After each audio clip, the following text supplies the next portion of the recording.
You know that weird feeling when life gets busy and everything starts slipping into the same mental junk drawer? You move to a new apartment, change your phone number, switch banks, leave a job, cancel an insurance policy, maybe close an old utility account. And in the moment, none of it feels like a big deal because you assume the system is going to keep up with you. Then 3 years later, you find an old envelope, an ancient login, a random payroll email, and suddenly you're wondering whether some piece of your financial life just vanished into the void. Here's the thing, for millions of people it didn't vanish. It's still there. It's sitting in a state database, or a federal system, or a forgotten account, waiting for the owner to show up and claim it. And the craziest part is that a huge number of people never even check. They will spend 6 hours researching the best cashback credit card to earn an extra $80 a year, then ignore money that already belongs to them because it sounds too boring, too small, or too good to be true. Look, most people think hidden money is either a scam, a myth, or one of those stories that only happens to somebody else. It's not. Roughly 1 in 7 Americans have unclaimed property, and state programs returned $4.49 billion to rightful owners in fiscal year 2024 alone. The average claim paid through missing money was $2,080, while the median was $100. That means there are people walking around stressed about money, carrying credit card debt, postponing basic financial goals, while cash with their own name attached is sitting there untouched. State programs returned $4.49 billion in one fiscal year, which means this is not a niche glitch. It is a massive financial blind spot. My name is Nick, and I spend way too much time thinking about lost money, financial systems, and why people work incredibly hard for income they already earned, then somehow leave pieces of it scattered all over their adult life. And this is one of the strangest blind spots in personal finance. Because today we're talking about one of the strangest blind spots in personal finance, and it is not investing, budgeting, or retirement planning. It is the fact that a shocking amount of money is already out there, already yours, and most people never claim it because they do not understand how the system works. The money is usually not gone. The trail is just broken. Most people assume that if money belongs to them, it will eventually find them. That sounds reasonable. It is also very wrong. Banks do not chase you forever. Employers do not track you forever. Insurance companies do not become your personal detective. And utilities are definitely not sitting around saying, "Let's make sure Sarah gets her $186 deposit back 7 years from now." What actually happens is much more boring, and because it is boring, people ignore it. After a dormancy period with no activity or no contact from the owner, property becomes unclaimed and, by law, gets turned over to the state. Official state and NAPA resources describe this as escheatment for safekeeping, not because the money stopped being yours, but because the company holding it is no longer supposed to keep it indefinitely. Common examples include bank accounts, uncashed payroll checks, refunds, dividends, insurance proceeds, utility deposits, trust funds, royalties, and safe deposit box contents. And here's what most people don't realize. This does not just happen to careless people. It happens to normal people with normal lives. It happens to the person who got busy after a move, forgot to update an address, changed their last name, switched jobs 3 times in 5 years, or left a tiny balance sitting in an old account because they assumed it would follow them automatically. The system does not run on your assumptions. It runs on records. And when the records break, the money breaks away from you. Hidden money is usually not lost because people are irresponsible. It is lost because adult life creates administrative wreckage. This is the section where people tune out because the word escheatment sounds legal, cold, and far away from real life. In practice, it is one of the main reasons your money can sit somewhere official while you assume it disappeared. Look, I get why it sounds bad, because escheatment is one of those words that feels like it was invented by a committee of lawyers who hate human emotion. But in practice, the point of unclaimed property laws is consumer protection. NAST and multiple state treasurer sites explain that the idea is to move abandoned assets out of private hands and into a state-run process designed to reunite the rightful owner with the property. That is why official state offices keep searchable databases and claims processes, and why NAPA emphasizes that searching and claiming through official state programs is free. NAST.org 3. So no, this is not free money from the government. That is actually the wrong mindset. This is your money, or your family's money, or your business's money. And that is what makes this so frustrating. Because when people hear unclaimed property, they picture some magical windfall. Usually it is not magic. It is a payroll check you forgot, an insurance overpayment, an old utility refund, an abandoned brokerage balance, a dormant savings account from college, or maybe something left behind by a parent or grandparent that nobody ever followed up on. And yes, sometimes it is only a small amount. But small amounts matter a lot more than people pretend they do. The amount is often forgettable, but the financial effect is not. Let's use the official FI 2024 numbers. The average claim paid through missing money was $2,080, and the median claim paid was $100. NAS.org 1. Now look, I know what some people hear when I say that. They hear, okay, so maybe I find $100, and then they mentally throw the whole thing away. That reaction is one of the dumbest things we do with money. Because the same person who dismisses a $100 claim will happily pay $14.99 a month for some subscription they forgot to cancel, or carry a balance on a credit card charging 24% interest, or spend $300 on impulse purchases in a month they barely remember. If you found the average claim amount, $2,080, and used it to wipe out debt costing you 24% annually, that is about $499 a year in interest you are no longer feeding to a lender. If you invested that same $2,080 at 8% for 30 years, it grows to about $20,930. Even the median $100 claim becomes about $1,006 over 30 years at that same rate. That is the part people miss. Hidden money is not just about the amount. It is about what that amount does next. A forgotten $187 utility deposit is not life-changing by itself, but if it becomes the first brick in your emergency fund, it matters. A $640 uncashed payroll check is not a mansion, but if it keeps you from putting a car repair on a credit card, it matters. A $2,000 claim is not early retirement, but if it kills a toxic piece of debt, starts an investment account, or buys you breathing room, it matters a lot. The average claim, invested for 30 years at 8%, turns into about $20,930. This is where it gets really interesting, because the reason people ignore hidden money is not just laziness. A big part of it is psychology. We have this strange habit of taking money less seriously when it arrives in weird packaging. If it shows up in your paycheck, it feels real. If it sits in a state database under an old address, it feels hypothetical. If it is labeled unclaimed property, it feels like trivia. If it takes paperwork, it feels like work. And if the amount is not huge, your brain says, I'll deal with it later, which is what your brain says right before something disappears from your life for another 7 years. There is also a status problem buried in this.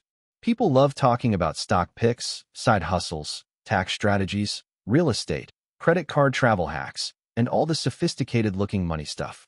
They do not love spending 20 minutes searching old addresses and filling out claim forms, because it feels unglamorous. But real wealth is built by people who are willing to do unglamorous things consistently. That is true when it comes to cooking at home, driving a boring car, automating savings, and yes, claiming money that already belongs to you. The person trying to look financially sophisticated skips the boring step. The person trying to actually become wealthier does the boring step first. One of the most underrated money skills is the willingness to do boring admin before chasing exciting strategies. Let's say Maya moves from Texas to Colorado at 27. She closes one checking account, leaves a job, gets a new phone number, forgets about a final reimbursement, later switches car insurance, and somewhere in the middle of all that, an old utility provider owes her a deposit refund. None of those amounts sounds dramatic on its own. Maybe it is $84 here, $162 there, a $430 reimbursement, a small brokerage cash balance from an old app she stopped using, and one insurance overpayment she never notices. A year later, Maya would probably tell you she is broke, life is expensive, and every dollar already has a job.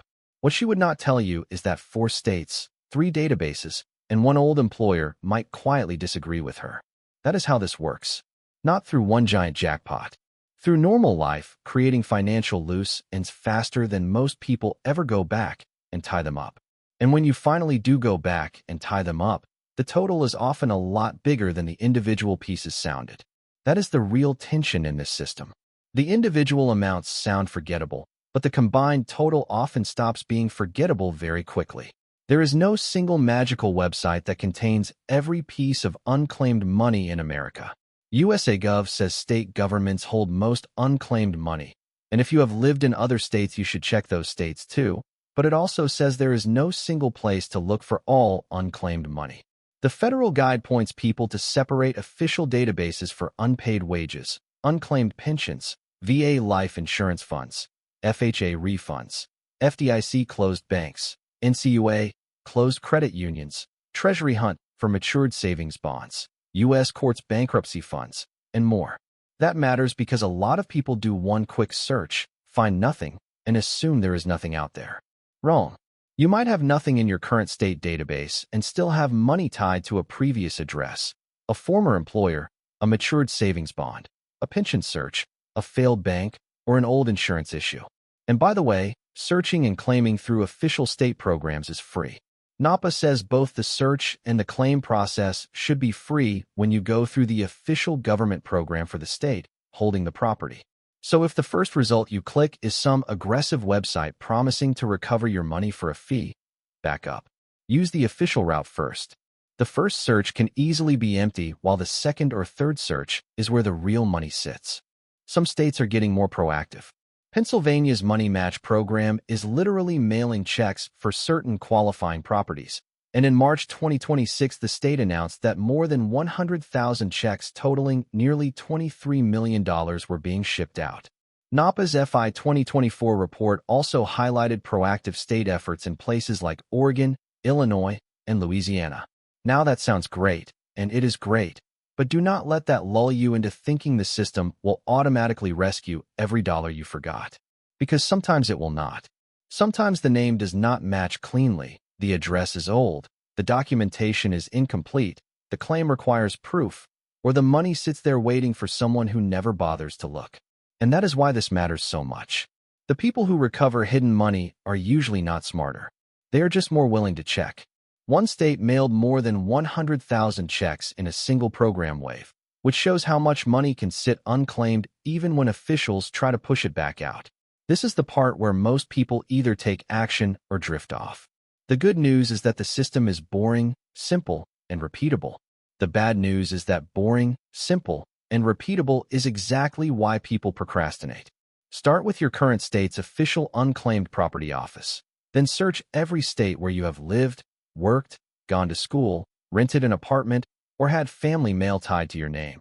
Because USA.gov explicitly says if you have lived in other states, check those too. Use every version of your name you can think of, your full name, middle initial, old last name, maiden name, shortened name, common misspelling, and business name if you ever had an LLC or side business. Then search the federal routes that actually apply to your life. Unpaid wages if an employer owes you, PBGC if you had an old pension, Treasury hunt if you ever had savings bonds, FDIC or NCUA if you had money tied to a failed institution, bankruptcy funds if you were ever part of a case, and the other official sources listed by USA.gov. If you find a match, claim it through the official government process. Be ready to prove identity and ownership, and expect to provide documents like ID, SSN-related proof, pay stubs, or utility bills depending on the case and the state. NAPA says the process varies by state, but generally it means initiating the claim, proving ownership, waiting for review, then receiving the money or the property. And then do one more boring but powerful thing. Set a recurring reminder once a year to search again. Because new property keeps getting reported, and the person who checks once is being curious, while the person who checks regularly is building a system. One annual 20-minute search can be more profitable than months of optimizing tiny spending habits. I think the reason I get slightly frustrated about this topic is because it reveals something deeper about how people treat money. We will chase complicated solutions before we do the obvious ones.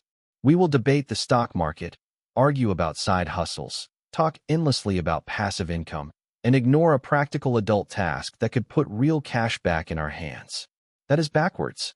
Financial freedom is not built only through dramatic moves. It is built through accurate records, lower friction, smaller leaks, better systems, and the willingness to recover money that belongs to you instead of acting like details do not matter. Because details are where money goes to hide. And this is the bigger theme underneath the whole video. People do not usually miss money because they are bad at math. They miss money because they do not respect boring systems until the cost becomes visible. So the next time somebody tells you there is no such thing as hidden money, or that this is one of those weird internet myths, remember the actual numbers. Roughly 1 in 7 Americans may have unclaimed property. States returned $4.49 billion in FI 2024, and the average claim paid through missing money was $2,080. That is not fantasy. That is a giant pile of forgotten financial loose ends, and every one of those loose ends belongs to a real person who was busy, distracted, overwhelmed, uninformed, or just too skeptical to check. Do not be that person. Look, you do not need another fake guru telling you the secret to wealth is some exotic investment strategy you will never follow. Sometimes the next smart financial move is embarrassingly simple. Search your name. Search your old states. Search your parents' names if you are helping family. Search your past and claim what is already yours. Because real financial progress is not about looking impressive. It is about becoming harder to stress, harder to trap, and a little more in control than you were yesterday. You can keep performing money, talking about money, worrying about money, and scrolling past money advice, or you can spend the next 20 minutes doing something boring that might actually pay you. And if that money shows up, do not treat it like free spending cash from the universe. Treat it like what it really is, a second chance to be more intentional. Pay down the debt, build the buffer, invest the difference, and give your future self one less problem to carry. That is how people slowly stop feeling behind. Not by being flashy, not by being lucky, not by pretending to be rich, but by paying attention. One of the smartest money moves on the internet is also one of the least glamorous.